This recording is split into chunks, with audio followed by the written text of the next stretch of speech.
How's it going, guys? My name is Zach with the Movie Castle, and today I'm really excited because just recently I actually finished a little corner of my Friday the 13th physical media collection, and that will be the original standard editions of the first 8 films put out by Paramount. For those of you guys who don't know, the first 8 films in the Friday the 13th series came out from Paramount. The last 4, the Jason trilogy and the reboot, were from New Line Cinema, and this is why if you see multi-packs, a lot of the time they're just the first 8 movies and not all 12, the whole Crystal Lake to Manhattan thing. But before all the multi-packs came out, Paramount put them out individually, first in a run of standard edition DVDs. They didn't have much bonus features, they weren't all souped up, but this was the original run of the movies. Later on we get special editions and they would have all the bonus features and even a line of matching artwork. Those are definitely the better copies of the DVDs. But in addition to those, I did want the original standard editions for a few reasons. One, because I'm a huge nerd and I love Friday the 13th and I just think they're neat. But also for the first 4 in this line, we get some really cool original poster artwork.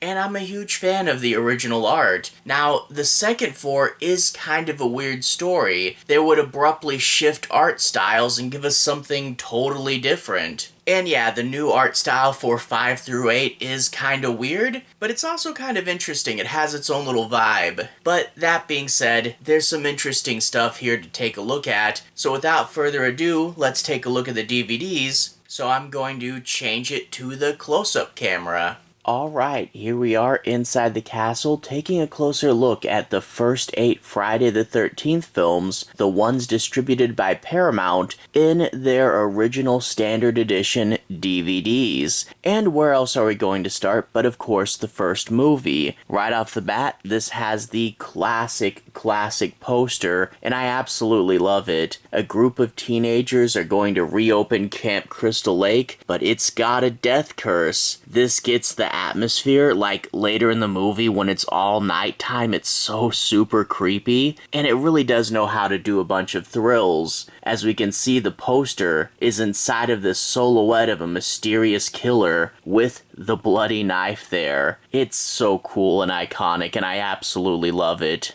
Flip it to the back and we get a shot of Alice in her canoe there. Really love that shot. And if we pull in, we get a shot of Pamela and some of the counselors by the dock. And in the description it says, a 24-hour nightmare of blood. There's some information at the bottom, and if you ignore the sticker gunk, we can see that it has pretty limited special features. Widescreen, Dolby Digital Audio, English subtitles, interactive menu, scene selection, and the only thing that's really a special feature is the theatrical trailer. So yeah, the deluxe editions definitely have these ones beat, but at least we get the sweet original poster art. The special edition artwork would kind of mirror this artwork, but it's not the exact same thing, and I definitely like this one better. But let's crack it open. Parts 1 through 4 of this run are going to have the shiny disc, and I love how they have black and red in the text. And I suppose I should also reference this insert here. My DVD did not have its chapter selects, and I've actually never seen a copy of this with them. So I decided to print out a little mini poster and stick it in there myself. I think it's one of the British posters. I didn't want it to be the same thing from the front. But yeah, if you like this customization, then print this poster out onto cardstock paper at 7.25 inches tall. There's a few others that are missing their chapter insert, and I'm thinking about doing a few more of these. Anyway though, let's move on to the first of the 2 bonus items. I actually found this edition with a slipcover. Check this out. We get the past and then what inspires in the future. Okay, maybe I'm reading more into that than they really planned. Maybe it was just an excuse to get Jason's hockey mask on here even though he doesn't have it in this movie. I don't know, but I'm a sucker for motion linchal slipcovers. The deluxe editions have them, and I didn't know any of the standards did, and I was super happy to find this one. If you guys know of any of the other standards that had a slip at one point, definitely let me me know, because this is super fun, and honestly I could just do this all day. But outside of that, it's the exact same release underneath. So let's put this back in bonus land. After that, we move into the classic Friday the 13th Part 2. Jason's finally the killer, but he's not 100% found himself yet. He's got overalls and a potato sack for a mask. It's kind of funny how the first couple Fridays take a minute to get their footing. The poster here is similar to the first one, the silhouette, but this time it's got a hatchet. And I will say, this poster, I think it was used internationally or something. The main US poster is just a bunch of text. And sadly, a lot of the main US Friday posters are just a bunch of text. Not a huge fan of that, and I like this one better. But the fun fact with this one is it's actually made by the guy who did the first poster. That's why it's got the matching silhouette and a similar but different weapon. But fun fact, he actually painted something in the middle and they cut that out. Check this out. This was his original version of this poster with Jason popping out of the water. Gosh, that's crazy and that's cool. I think the studio thought it was too much, and I guess I get that, but that is so much better. Gee. If only what could have been, am I right? Flip it to the back and we get a picture of the severed head. We get this iconic image of Amy Steele, and a little bit of a small picture of Potato Sack Jason. Same special features box up at the top. Crack it open and another shiny disc, and this one does have a chapter select. We get some more photos from the movie, and we get that picture of her with the pitchfork again. Flip it to the back, and it is a mini poster. Slide that back in, close it up, and let's move on to bonus item number 2.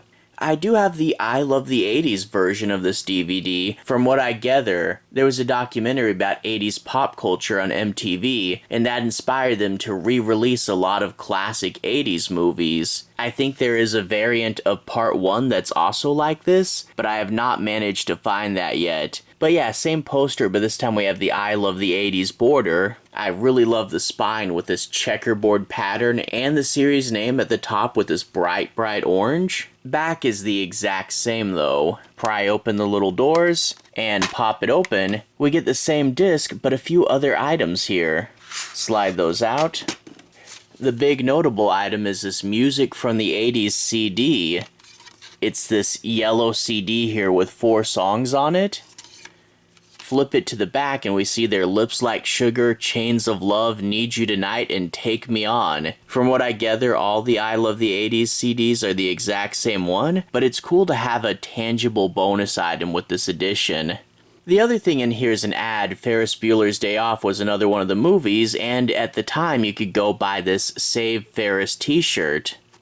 And the back would tell you a little bit more about the 80s movies. Slide these back in. It is a little bit of a trick to close. You kind of have to hold the stuff down, but there we go. Let's put this back in bonus land. After that, we have Part 3 in 3D. Yeah, this was one of those gimmicky 3D movies where all the kills would pop out and fly towards the camera. A little goofy, but a good time, and I really do like this poster art. It takes the silhouette from the first 2 posters, and even the same knife, but this time the knife is coming at you in 3D. And yeah, the shower kill is one of the kills from the movie. Got to love when a poster actually illustrates something from the movie. Cool airbrushing there. The wood panel logo is a little bit weird, but whatever. Flip it to the back and we get Jason pushing this girl out a window, and if we look at the stills here, yes, he finally has his proper hockey mask. That's pretty cool. Crack it open, and there's the disc for Part 3, another shiny disc. And chapter select, we get Jason pulling this girl into the water. And of course, mini poster on the back. I love chapter selects and mini posters. Really, it's just boring if there's nothing here. But let's close that up and move on to Part 4. Friday the 13th, the final chapter. And oh boy, do I love this poster. I think this again, like Part 2, was used in a few foreign markets. The main American one was again just a boring text piece. But this one, oh my gosh, the knife going into the eye and that blood everywhere against this stark black background, this is so flippin' cool. I have to say Part 4 is one of my favorite movies in the franchise, and this is one of my favorite posters. And I mean, I like it so much, I can kind of look past the fact that the axe wound is on the wrong side, and there's no chevrons on the mask. Nothing's perfect, I guess. Flip it to the back and we get them swimming in the red lake. We get a photo from the kill illustrated on the front, and there's a mask that Tommy Jarvis made. Yeah, Tommy Jarvis, Jason's #1 enemy. And in this one, he's a little kid that does special effects work, named after Tom Savini, who did Part 1 and returned for this film. And I like how they actually thought it would be a final chapter. They really went all out on this one. It was supposed to be the finale. Of course it wasn't, but I like that it had that feel to it. Crispin Glover, twins on bicycles. It's a kind of a crazy movie, and I love the finale. Crack it open, and there's the shiny, shiny disc.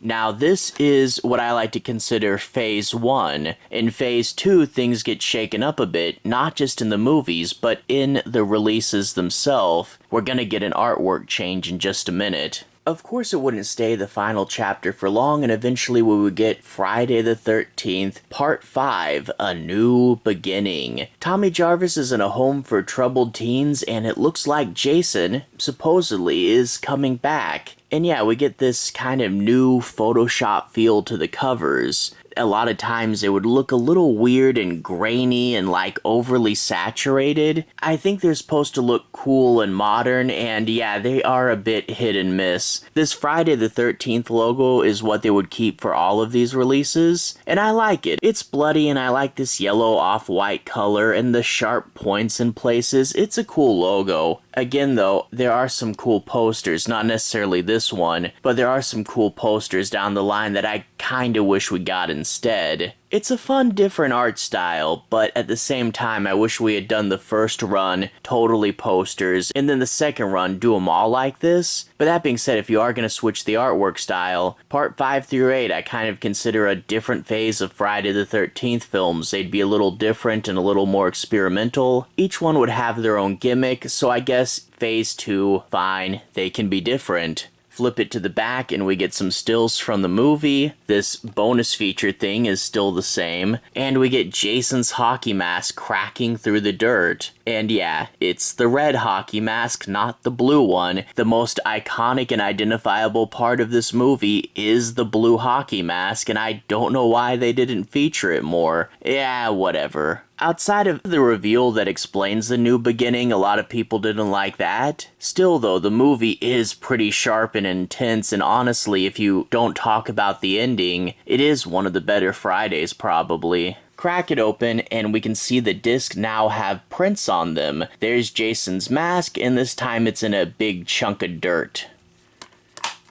Let's move on to Part 6, and this time we get the mask on the ground. It's a lot bigger, and yeah, it is completely healed up. The axe wound is missing, and we are in the graveyard from the start of this movie. Tommy Jarvis digs up Jason's grave, and it accidentally gets struck by lightning and brings Jason back, hence the title, Friday the 13th, Part 6, Jason Lives. And yeah, this is the funny, self-aware one. A lot of people credit this movie as being one of the inspirations for Scream, and I kinda get that. More weird Photoshop stuff and weird grainy and streakiness behind here, and I think people say she's actually from Part 5. A bit of a weird Photoshop job, kinda goofy, but whatever, it's cool. There's the back with Tommy Jarvis and Jason on top of the RV, and Jason against, again, very streaky and grainy stuff. Let's crack this thing open and we get the graveyard there on this printed disc. Love the printed disc. And this one does have its chapter select, so let's go ahead and take that out.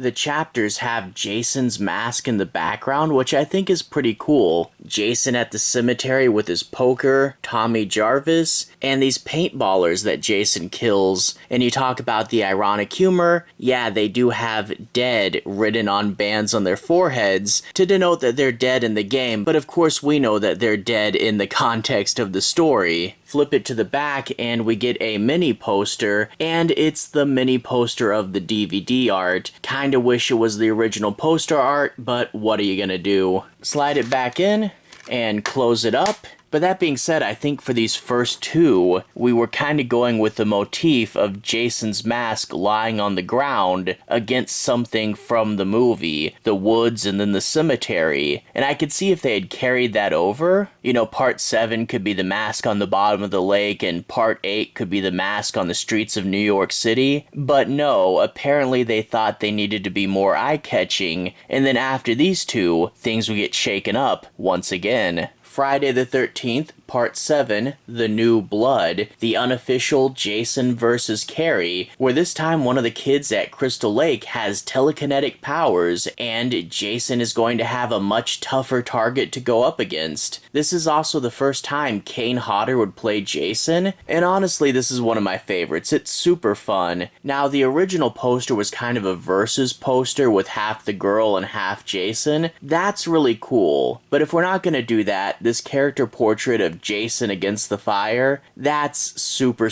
fun. He's all silhouetted and he's looking down at the audience. It's cool. Flip it to the back and this is actually half of that poster I just told you about. Some shots from the movie including Jason against the fire, which was the inspiration for the front. And now the special features box is pretty much the same, no theatrical trailer, and it's dyed red. And crack it open, and the disc is a more orangey version of the front.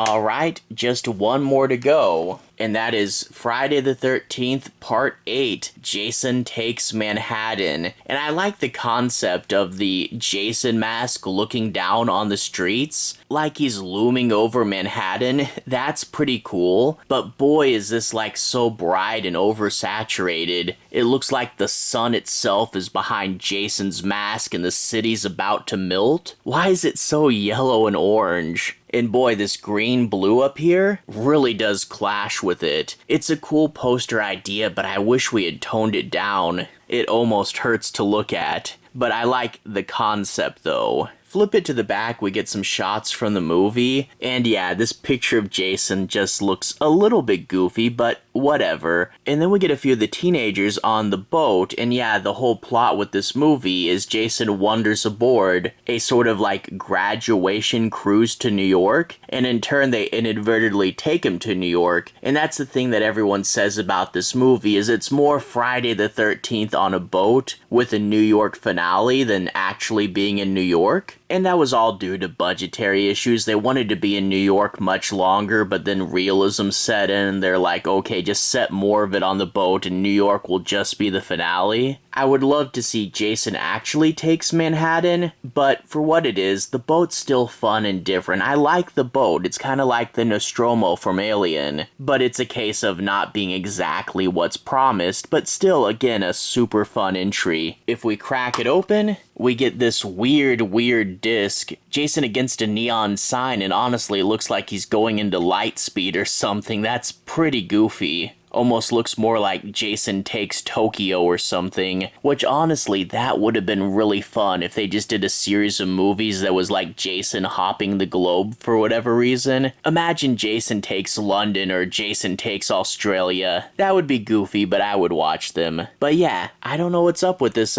weird pink disc. But whatever, let's close it up, and there we have all 8 movies. Let me center them more for you guys. So as you can see, we're pretty much remarkably consistent amongst the two groups. Phase 1 is all black. They all have little versions of the poster and the red Paramount on the bottom. I wish this Friday the 13th was in white so it would match these, but other than that, a really solid uniform set. And the second phase of Friday films is again uniform to themselves. Mini posters, they all have the same logo, and we get the Paramount logo this time on the top, different colors, but they all line up. So it's weird they didn't even keep where the Paramount logo was the same. And while the Friday the 13th text all matches, the spines are all different because that relates to what's on the front kind of wrapping around. So part 7 is like super yellow now. But all that aside, I really do like them. And yeah, this is a natural place to break your artwork, a natural phase. I still wish we got all of this artwork and then all of this artwork in 2 different runs of the DVDs. And it is super weird they changed them in the middle, but whatever. I think both kind of have their merits. The second run isn't as good, but it's kind of fun, retro, edgy, early Photoshop stuff, and it's kind of nostalgic, I don't know. But anyway, this is the original Paramount 8 set of films. I love all these movies, and while yeah, the deluxe editions are the better editions to pick up, and there are some good multi-packs out now, as a Friday collector I love having them on the shelves. It's just a really interesting thing. Now all that being said, to everyone who's watched so far, thank you for watching. To everyone who's liked and subscribed, thank you. You really are helping the channel out. I'll leave a relevant playlist on the bottom. This should be my Friday the 13th playlist. If you want to see individual reviews for all these movies, feel free to click right here and see more. Anyway, have a good day. I'll see you guys again very soon. Playlist here. Have a good day now.